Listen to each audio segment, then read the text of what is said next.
만남의 여정 철로역정 세 번째, 단순, 나태, 거만 그리고 위선이라는 말씀의 제목으로 주의 말씀 함께 나눠보고자 합니다. 한 권사님이 영적 슬럼프에 빠져서 찾아오셨습니다. 아무리 기도를 해도 기도가 제대로 되지 않고 교회 일을 열심히 해도 보람이 느껴지지 않습니다. 성경 공부를 해도 만족이 되지 않고 그렇게 좋아하는 찬양을 계속 불러도 기쁨이 되지 않습니다. 하지만 사람들은 자신을 보며 존경받는 권사님, 사랑 많은 권사님, 아주 신앙이 좋은 권사님, 사람들은 자신을 인정하고 칭찬하고 있습니다. 정작 본인만 그 신앙이 만족되지 않고 믿음이 점점 떨어져 가는 것을 느끼고 있습니다.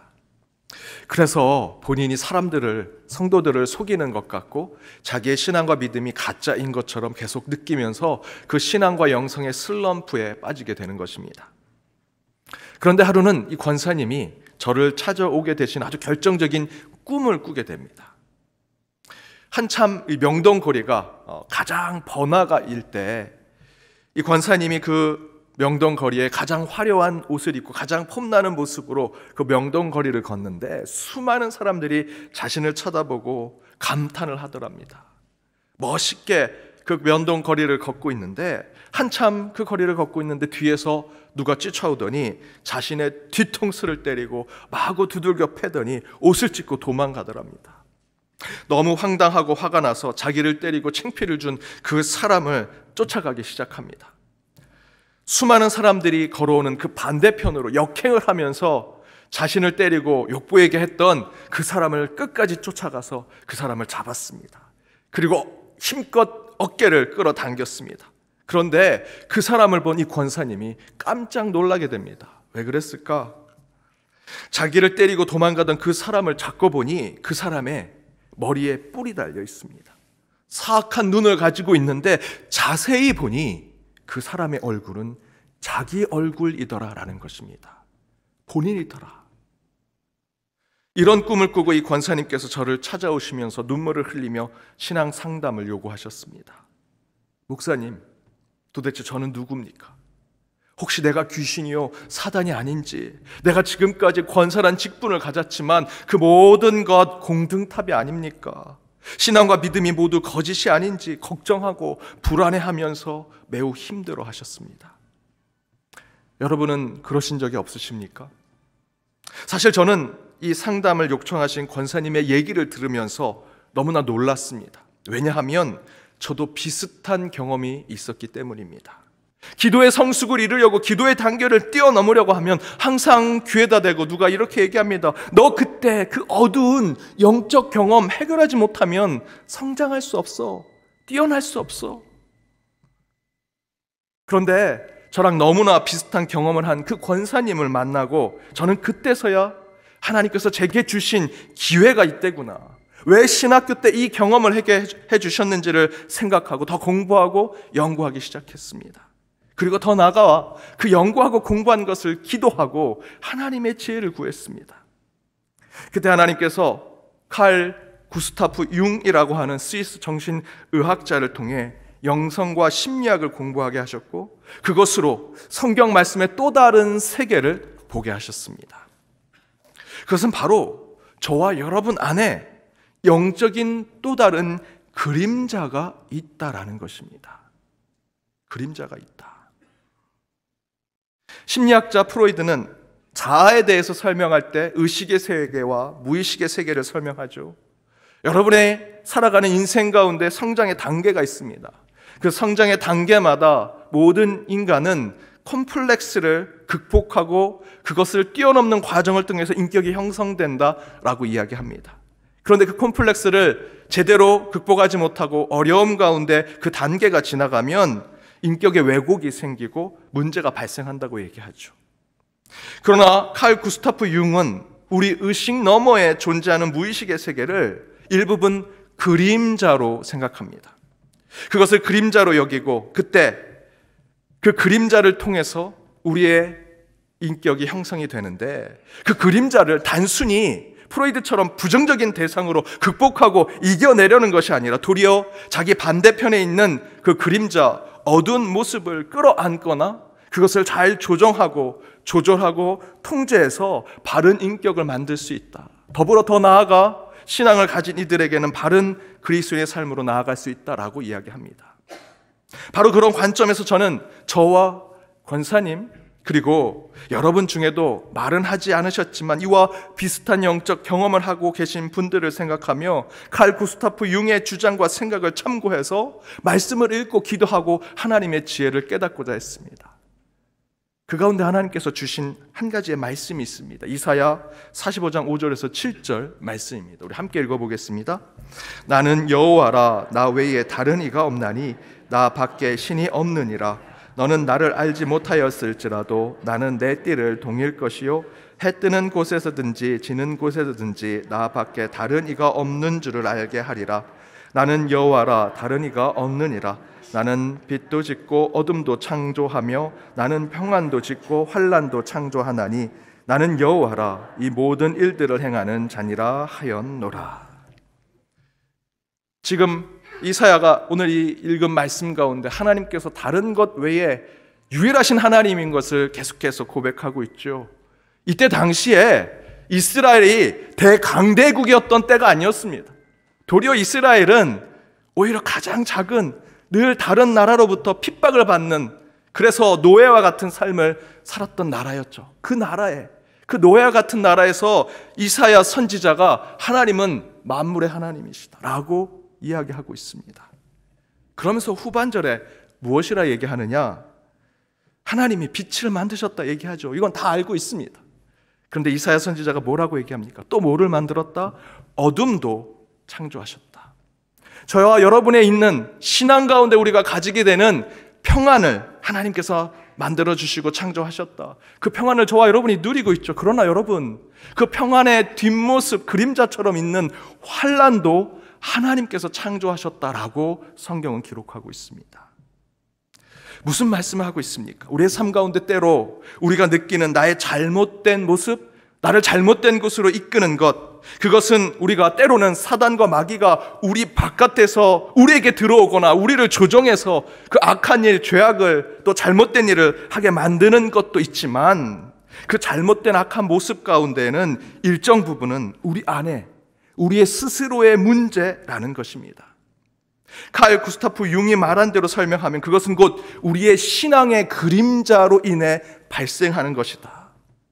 이사야의 성경 말씀대로 하면 저와 여러분은 자체로 빛이 될 수 없습니다. 저와 여러분이 빛의 삶을 살아갈 수 있는 것은 하나님께서 한없는 빛을 우리에게 비추실 때, 빛 대신 하나님이 우리에게 빛을 비추실 때 그 빛 대신 하나님을 바라볼 때 우리가 빛의 자녀가 될 수 있는 것이죠. 그런데 빛이 비춰지면 어떤 일이 일어납니까? 그 뒤에는 그림자가 지죠.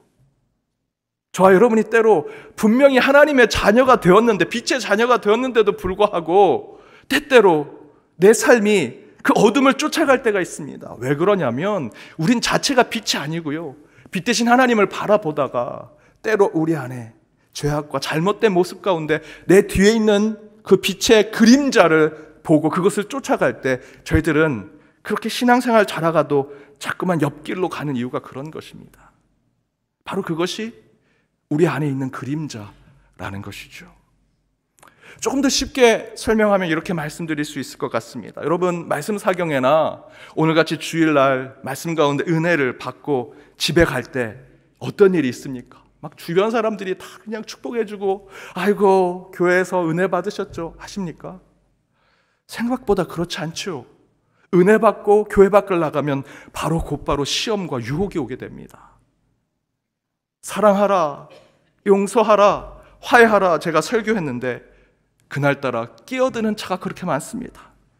그때마다 창문을 열고 야, 너 뭐 하는 거야? 그리고 항상 이렇게 얘기합니다. 너 안경제비 그렇게 안경 끼고도 뭘 보고 그렇게 운전하는 거야? 그 안경제비 얘기 들으면 그렇게 화가 납니다. 그럼 저도 내려가지고 한마디 하고 싶은데 그날 설교가 사랑하라, 용서하라. 왜 그날따라 이렇게 하나님은 시험과 유혹을 주시는지 희한하죠. 은혜가 깊으면 깊을수록 저와 여러분의 신앙 가운데는 유혹과 시험이 그렇게 따라오게 됩니다. 다시 정확하게 말씀드리면 은혜는 반드시 그림자처럼 시험과 유혹이 쫓아오고요, 저와 여러분이 강한 영적 결단을 하면 할수록 반드시 우리 가운데 영적 게으름과 나태가 우리 뒤에 그림자처럼 나타나게 됩니다. 그런데 우리 철로역정 이 소설에 보면 주인공인 크리스찬이 해석자의 만남과 그 헤어짐을 통해서 이제 새로운 길을 걷게 되죠. 그 가운데 구원이라고 하는 양쪽에 담이 있는 길을 걷게 됩니다. 양쪽의 좁은 길 사이에 있는 구원이란 담은 주인공 크리스찬이 메고 있던 그 무거운 짐이 그곳에 부딪히면서 너무나 힘들게 그 길을 걷게 만들었습니다. 그러나 크리스찬은 마침내 그 가파른 언덕에 오르자 그 구원이란 그 길, 좁은 길 위에 십자가가 서 있는 것을 보게 되고요. 십자가 앞으로 갔더니 그 무거운 짐이 사르륵 내려오더니 저렇게 굴러가더니 저 끝에 있는 무덤에서 사라지게 됩니다. 그곳에서 크리스찬은 구원을 정말 맛본 것이죠. 주님이 고난을 받으사 내게 쉼을 주시고 죽으심으로 내게 생명을 주셨구나 찬양하면서 이렇게 노래를 합니다. 나는 지금까지 죄를 짊어지고 다녔네. 한순간도 슬픔에서 벗어날 수 없었네. 이곳에 올 때까지는 그랬지. 여기는 얼마나 좋은 곳인가. 여기서 내 행복이 시작되는구나. 여기서 내 등의 짐이 벗겨지는구나. 여기서 나를 올가매던 사슬이 끊어지는구나. 복된 십자가여, 복된 무덤이여, 날 위해 수치를 당한 분을 찬양하네.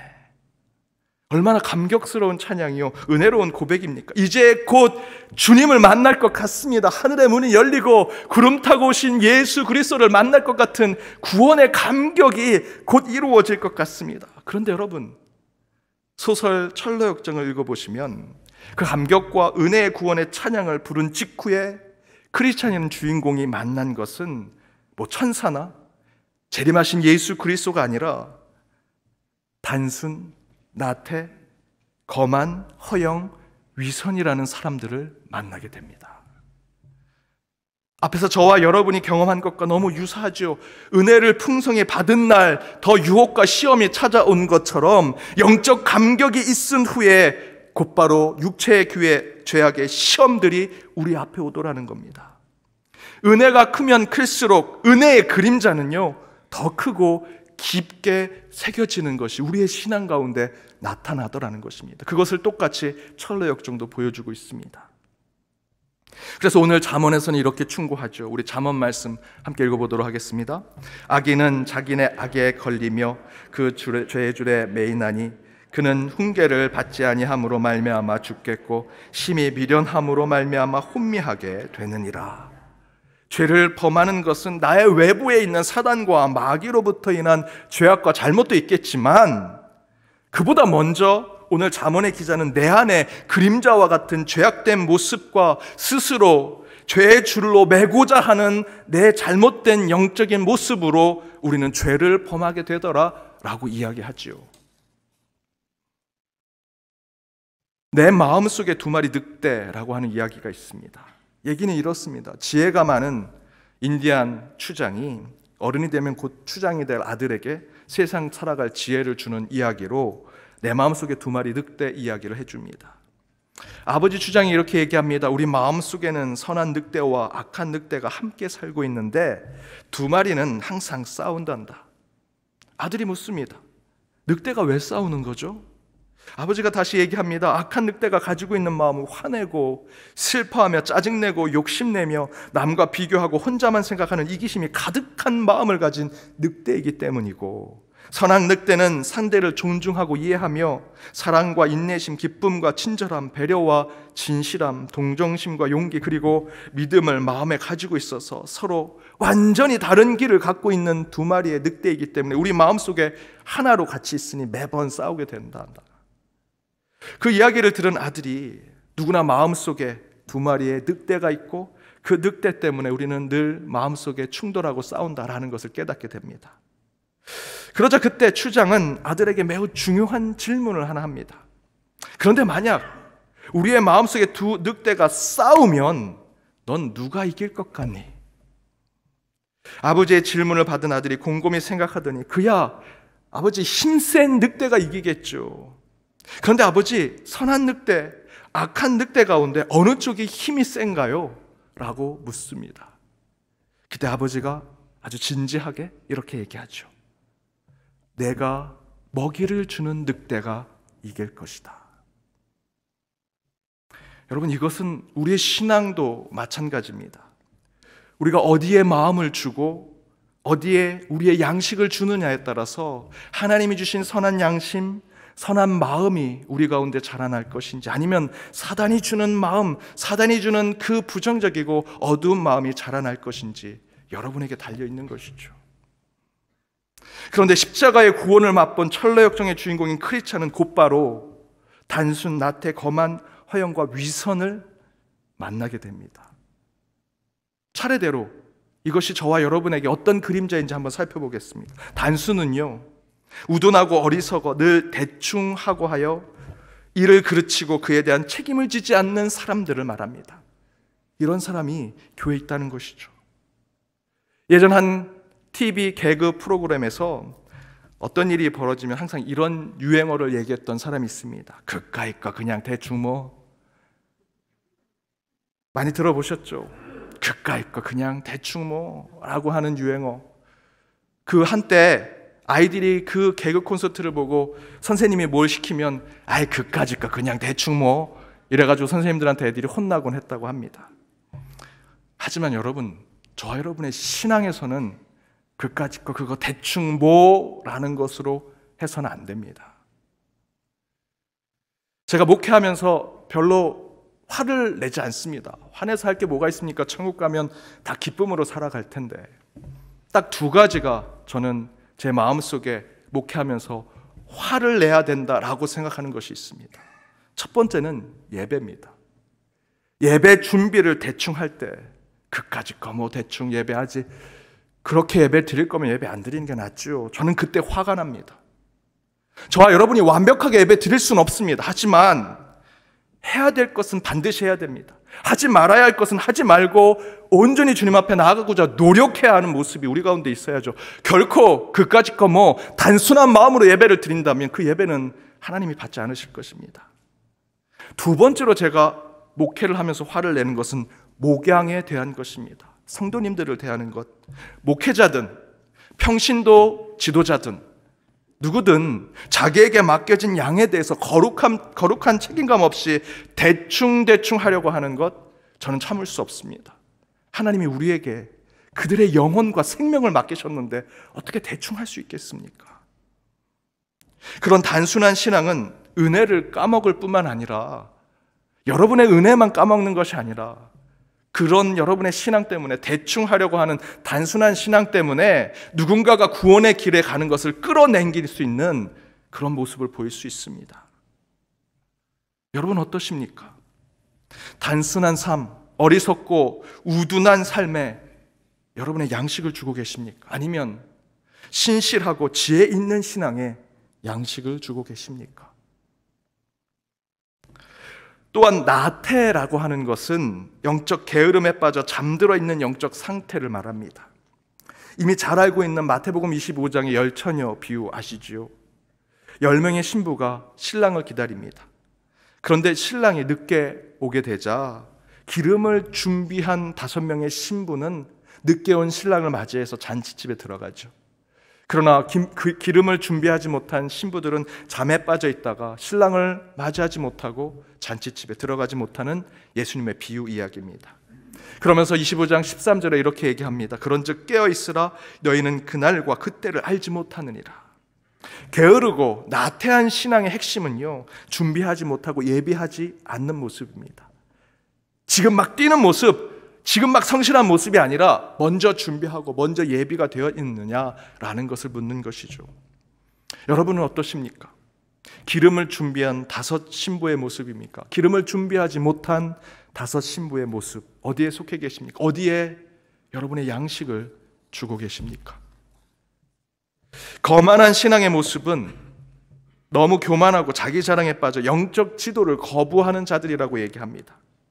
유대교 사상을 이끄는 두 학파, 힐렐 학파와 쌈마이 학파가 있습니다. 둘 다 모두 바리새인 중에 아주 큰 줄기의 학파라고 얘기합니다. 힐렐 학파는 성전 파괴 이후로 뿔뿔이 흩어졌던 유대인들이 모여서 새롭게 다시 하나님의 말씀을 읽고자 했던, 지금 우리로 얘기하면 디아스포라 유대인들이라고 얘기할 수 있습니다. 그에 반해 산마이 학파는 예루살렘 성전 중심의 학파로 제의와 율법을 중시하는 보수적인 신앙을 가지고 있습니다. 항상 이 두 학파가 유대교에서 서로 하나님이 인정하는 학파라고 서로 대결한다고 합니다. 그런데 하루는 하나님께서 이 두 학파가 모두 들을 수 있는 곳에서 하나님의 음성을 들려주셨습니다. 그리고 한쪽에 손을 들어주셨습니다. 너희 두 학파 모두 나로부터 나온 자녀들이다. 하지만 내게 합당한 학파는 힐렐 학파다라고 한쪽에 손을 들어줬습니다.